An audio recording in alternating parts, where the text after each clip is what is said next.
urmează numele lui Mirko Krokop. La ultimul meci în kickbox la Zagreb Arena, 24.000 de oameni. Ray Sefo, Mirko Filipovic. 3 reprize de 3 minute.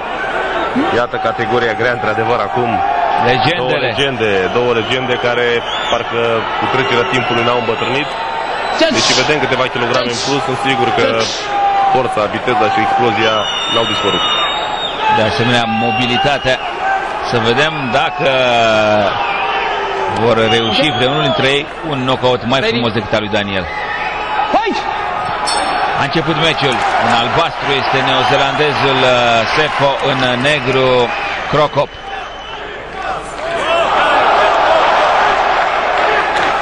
Pătruns destul de ușor, direcția de dreapta a lui Krokop. Loviturile sale de picior stânga a fost, da. Dacă s-a sucirit. No, cred că era... E o groapă acolo, sunt sigur că... problemă în ring. De când a căzut la Șenco. Cred că da. În partea aia. De când cu piciorul în cap. Exact. Da, se mai întâmplă spre sfârșitul galei, acele plăci care țin ringul sau acea saltea care este, se poate deplasa și există pericolul de a te accidenta în acel moment când calci. Totul revine la normal, meciul se rea.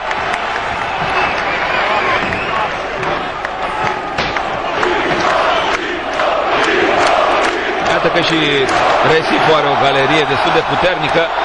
Iată schimb între cei doi acolo, puternic și... Da, s-a dezechilibrat. Nu știu ce meci de retragere e ăsta, dar... Aici nimeni nu te menajează. Da, exact, iată ce lovituri puternice îi dau cei doi.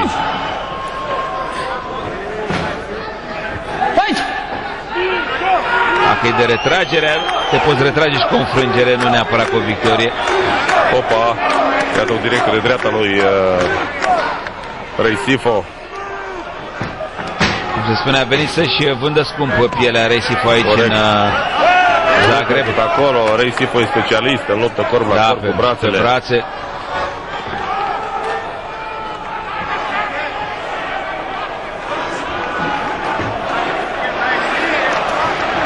Iată o direcție de stânga acolo pentru Krokop, bine punctată. Iarăși. Ține bine, se blochează neozelandezul.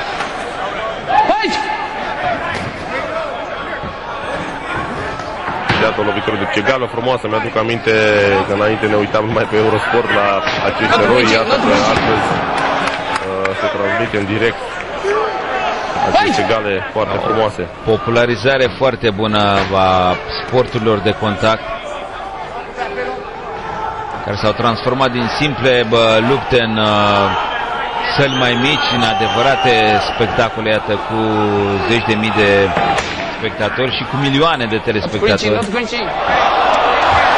Repercut încercat. Iată și Recifu acolo, ce frumos duprează la corp și oprește arbitru. N-au încercat să dea lovituri de genunchi. A mers pe brațe.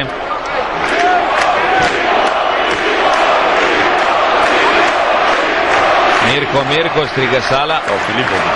Iată un crochet de stânga acolo, care o direcție de stânga. Și Recifu reacționează, stilul caracteristic. Ține clinciul. Încă 15 secunde din prima repriză. Una destul de încălcită totuși. Da, se pare că Mirko Krokop nu prea poate să folosească mâna dreaptă foarte bine. După atâția ani de MMA să fi uitat să lupte în kickbox. Nu a uitat, dar sunt sigur că de la operație are oarecare teamă. Nu este refăcut complet. O repriză foarte frumoasă, da, frumoasă. Cei doi tehnică. Iată aici a alunecat puțin, da. Iată o lovitură de stânga, îl împinge. Am mai văzut un knockout dreapta aici frumos, pe care l-a primit Recifu cu și iată acea lovitură care o cunoaștem și și-a făcut foarte, foarte multe victime.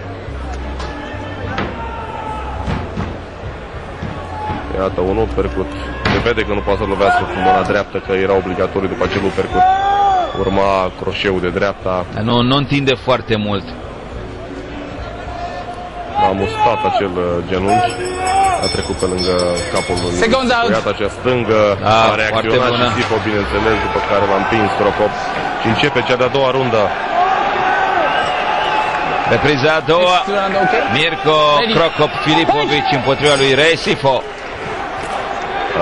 Vedem astăzi, în această seară, meciul celor care au fost și mai devreme am văzut meciul Danil Ghisă, celor care vin. Da. Iată, schimb de lovituri între ei acolo, se duce Crocop la corp. Creează la corp acolo, poate și deprinderile din MMA. Și începe Sifo cu talentul său, cu brațul pe jos, mișcă capul, lovitură de picior de Crocop blocată, începe să miște din numeri. Iată că timpul trece, dar Sifo n-a îmbătrânit. Este asta mai degrabă o metodă de demascare a unei lovituri sau de distragere a atenției, a concentrării adversarului. Nu face chiar degeaba neozelandezul. Ce lovituri acolo, ce uppercut, ce ochi au cei doi sportivi. Se simt foarte bine. Există un mare respect între cei doi, însă atunci când găsesc breșe... Stânga și vine aproape la corp Crocop. O lovitură de genunchi acolo. Încă 2 minute din repriza secundă. Foarte puternice loviturile. Frumos, frumos, a trecut și... Da, frumoasă secerarea. A văzut spectaculos, însă nu înseamnă totuși foarte mult. Pentru bătrânul Sifo se ridică și începe trece la luptă.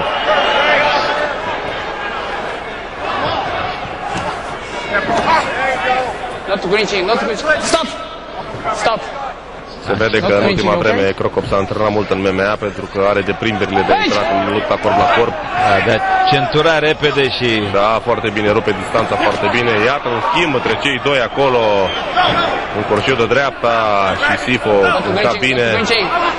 Ține Filipovic și a distanța.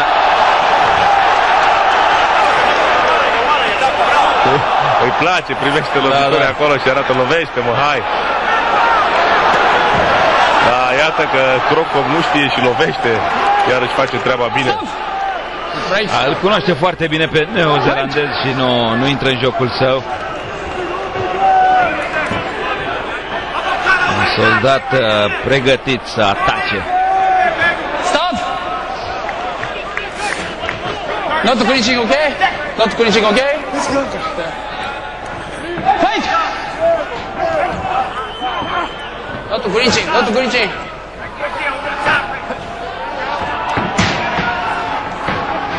Prea puține lovituri de picior a dat totuși Crocop. A ratat o lovitură și n-a mai insistat când adversarul s-a întors cu spatele.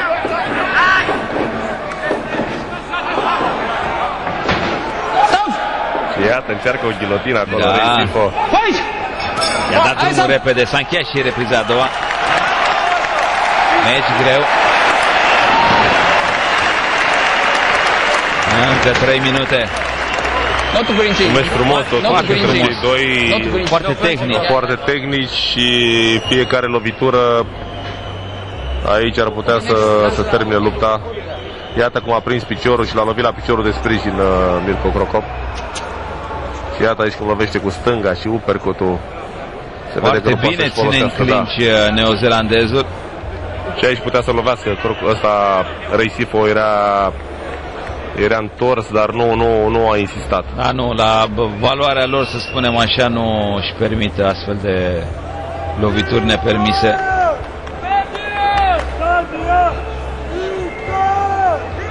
Ce frumos a căzut. Da. Chemi, Ray Sifo știe să cadă. Categoric, a căzut de multe ori. Capul în piept, a bătut cu un braț, s-a rostogolit un pic. Da. Cea de-a treia rundă, iată, sala este plină. Poate fi ultima repriză a lui Mirko Crocop în kickbox.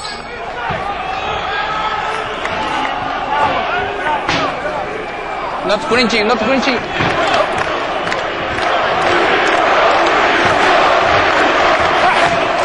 Iată o stângă acolo. Și iar încearcă să-l lovească la piciorul de sprijin pe Recife. Începe Sifo cu spectacolul. În ultima ce repriză. uppercut-uri acolo, ce lovituri, ce lovitură pe ficat. Ce uppercut acolo și Recife, frumos. Nu fac risipă de energie și de lovituri. Lovesc ca să puncteze. Din nou uppercut de stânga, răspunde la fel. Recife. Croșeu de stânga. Spectatorii cum se agită, ar lovi și ei. E ușor de pe margine acolo. Da, de pe margine. Iată acolo o dreaptă, o stânga lui Sifo. Încă 2 minute. Urma o lovitură de picior la cap acolo. A fost o primită de revenit și Crocop acolo.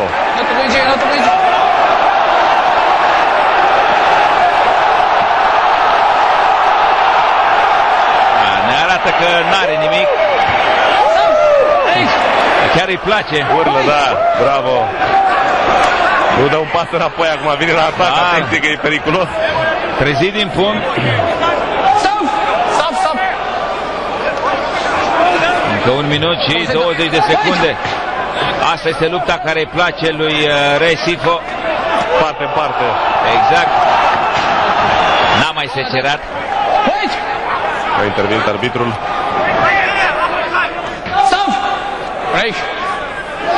Lăsați un pic de presiune pe adversar neozelandezul. Not cringing. Oh, fight. 41 de ani, Recife, o luptă exemplar. Iată schimburi între cei doi acolo, lovituri de braț, de picior, low kick-uri, genunchi. Foarte frumos ultimele 35 de secunde din acest meci. Un meci tactic frumos, se vede că bătrânii știu meserie, o luptă la corp, poate cei necunoscători nu văd ceea ce se întâmplă acolo, dar noi ne dăm seama de loviturile care s-au dat. Ei nu se văd, practic, zici că sunt în gardă sau lovituri foarte frumoase, iată cum l-a așezat pentru genunchi acolo, frumos. 10 secunde, poate ultimul atac al lui Mirko Filipovic. Lovituri între cei doi acolo și iată că și Recife nu se lasă mai prejos și Crocop atacă și iată o ripostă acolo, frumos. Și asta e tot, un meci superb. Și iată cum toată sala se ridică în picioare, într-adevăr merită o legendă precum Crocop. O astfel de retragere în fața unui alt mare campion, Recife din Noua Zeelandă. Superb meciul.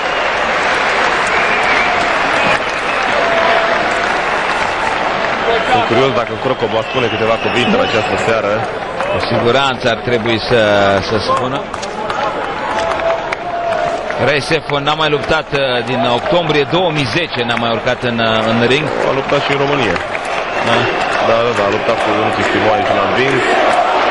La București, dar nu mai știu în ce an, în 2010. 2010, dar în mai. Imediat după aia a pierdut la Tyrone Spong și el a fost ultimul meci în kickbox.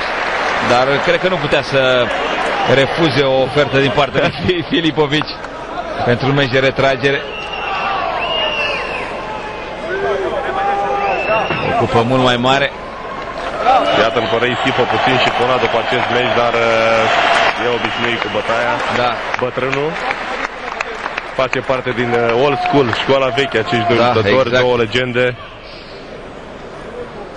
A fost mai activ Filipovic această seară, dar nici Sifo n-a fost. Ladies and gentlemen, after 3 exciting rounds, the scorecards are in, and the winner by unanimous decision, the fighting pride of Croatia, Mirko Filipovic câștigă acest meci, acest ultim meci, îl poartă în brațe.